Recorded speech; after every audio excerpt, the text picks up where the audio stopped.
Assalamualaikum warahmatullahi wabarakatuh. Perkenalkan, nama saya Nabila Febi Fitasari, nomor absen 20, kelas 12 SMK Negeri 1 Kismantoro. Di sini saya akan menjelaskan materi tentang konsep manajemen bandwidth di Mikrotik. QoS itu adalah Quality of Service. QoS sendiri bagi yang sudah menggeluti dunia jaringan, secara sederhananya adalah limitasi atau bandwidth management. Tetapi QoS itu tidak hanya membahas bagaimana cara limit bandwidth sebenarnya, adalah bagaimana cara kita mengelola bandwidth yang tersedia dan membaginya secara rasional. Jadi user atau pengguna harus merasa nyaman dari bandwidth yang tersedia. Cara mengelola bandwidth ada banyak sekali. Untuk mengelola bandwidth kita tidak harus menggunakan satu buah cara, tetapi sebisa mungkin mengkontribusikannya agar bisa mendapatkan hasil yang terbaik. Beberapa cara diantaranya itu adalah satu, limit. Itu bisa diartikan dengan membatasi koneksi internet. Contohnya, kita itu punya bandwidth dan 10 Mbps, dan bandwidth itu kita bagi sejumlah user yang menggunakan internet. Kalau ada 10 user yang dibagi menjadi 10, kalau ada 20 yang dibagi menjadi 20, atau bisa juga user A mendapatkan 1 Kbps, user B 2 Kbps, user C 12 Kbps, dan sebagainya. Tidak harus sama.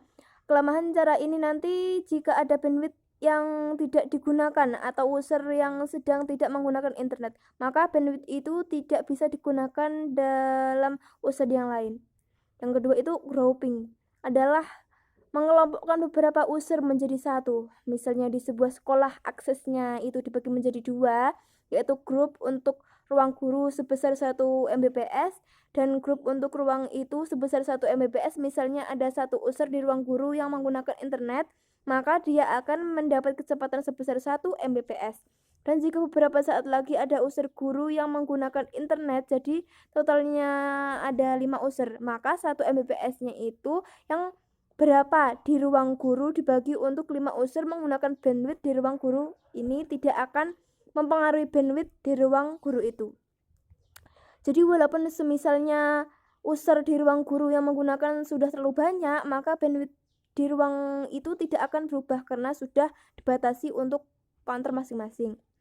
Yang ketiga itu burst, digunakan agar satu unsur bisa mendapatkan kecepatan di atas limit selama tidak digunakan terus-menerus. Misalnya ada user yang mendapatkan bandwidth 1 Mbps dan user tersebut menggunakan internet untuk membaca berita di internet. Kalau kita browsing di internet itu tidak digunakan terus-menerus. Misal saat kita membuka halaman internet, maka bandwidth itu digunakan ketika halaman sudah terbuka dan kita membaca beritanya, maka peneliti tidak digunakan, dan kemudian ketika kita membaca atau membuka halaman yang lain, maka bandwidth kembali akan digunakan untuk user seperti ini. Bisa kita buat untuk mendapatkan bandwidth di atas limit yang diberikan dengan menggunakan burst. Lain halnya user yang memakai internet untuk download, bandwidthnya digunakan secara terus-menerus, maka user yang digunakan untuk download itu tidak bisa mendapatkan burst. Yang keempat adalah priority. Priority adalah membuat satu buah unsur menjadi prioritas. Jadi misalnya ada satu unsur yang diprioritaskan, dia mendapatkan bandwidth misal 2 Mbps, maka selama apapun user yang memakai koneksi internet, jika user yang diprioritaskan menggunakan koneksi internet, maka dia akan mendapatkan bandwidth sesuai yang ditentukan. Jadi tidak terpengaruh dengan banyaknya user yang menggunakan internet. Ada juga indikator QoS. Itu ada beberapa indikator yang mempengaruhi QoS tersebut. Yang pertama itu adalah throughput bandwidth. Itu penting karena inilah yang akan kita alokasikan untuk user. Jadi kalau kita tidak tahu throughputnya berapa, maka akan sulit untuk mengatur bandwidth yang baik itu. Throughput yang akan memiliki ataupun throughput yang akan kita alokasikan ke user. Yang kedua, latensi. Itu adalah waktu yang dibutuhkan data dari asal sampai ke tujuan dengan diukur dengan satuan milidetik. Istilah mudahnya adalah delay atau penundaan. Jika masih dalam hitungan detik ini masih wajar, tetapi jika lisensi sampai hitungan detik, maka ini akan sudah termasuk gigantesi. Harus ada beberapa tindakan yang dilakukan untuk menyelesaikan masalah ini. Salah satunya adalah mencari penyebabnya. Jangan sampai ketika kita sudah banyak sekali QoS pengaturan di mikrotik, tetapi kemudian karena terlalu banyak QoS tersebut, maka latensinya akan naik. Yang ketiga itu adalah jitter. Jitter adalah ukuran variabilitas dalam ping sering waktu. Jitter yang tinggi dapat menghasilkan wapri dan instruksi yang lainnya. Jitter merupakan variasi atau latensi, misalnya rata-rata ping adalah 10 milisekon. Karena hal tertentu, ping bisa naik atau turun, bisa menjadi 20 milisekon atau 30 milisekon. Selisihnya ini yang disebut dengan jitter. Jadi jitter adalah derivasi dari rata-rata ping atau latensi, digunakan untuk mengecek koneksi jaringan. Jadi apabila pingnya besar, maka jaringan tersebut bisa dikatakan lambat. Latensi dan jitter ini sangat mempengaruhi kenyamanan jika user menggunakan aplikasi, misalnya game atau video conference. Jadi latensi dan jitter harus kita jaga agar user yang memakai mendapatkan latensi dan jitter yang baik. Yang keempat itu adalah packet loss. Ini terjadi saat kebutuhan bandwidth itu lebih besar daripada bandwidth yang tersedia.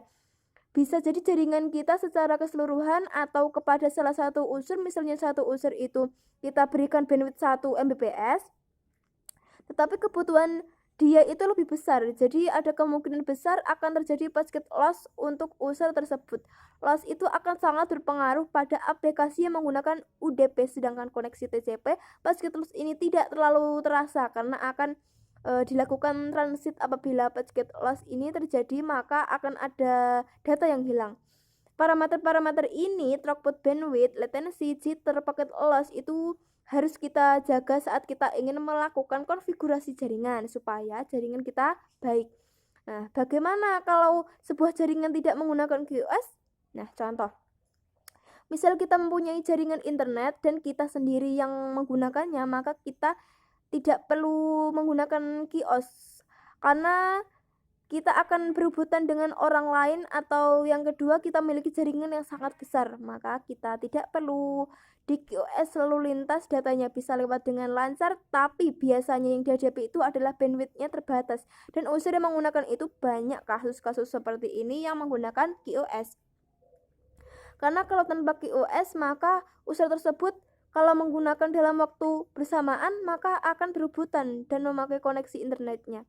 Bisa yang satu itu untuk download, kemudian yang lainnya ada yang buffet ke YouTube, streaming, seperti itu semua akan berputar. Hal itu mengakibatkan makin ada hal yang penting, maka terganggu. Misalnya ada aplikasi yang terganggu atau fungsi-fungsi yang terganggu, atau bandwidth user yang harusnya masuk prioritas untuk menggunakan internet juga terganggu. Juga dapat sebesar bandwidthnya itu pasti tidak akan cukup jika kita tidak menggunakan QoS. Nah, bagaimana kita mengimplementasikan QoS? Itu contoh sederhananya adalah membagikan bandwidth yang kita punya ke user. Tuh. Sekian dari saya, terima kasih sudah menyaksikan. Wassalamualaikum warahmatullahi wabarakatuh.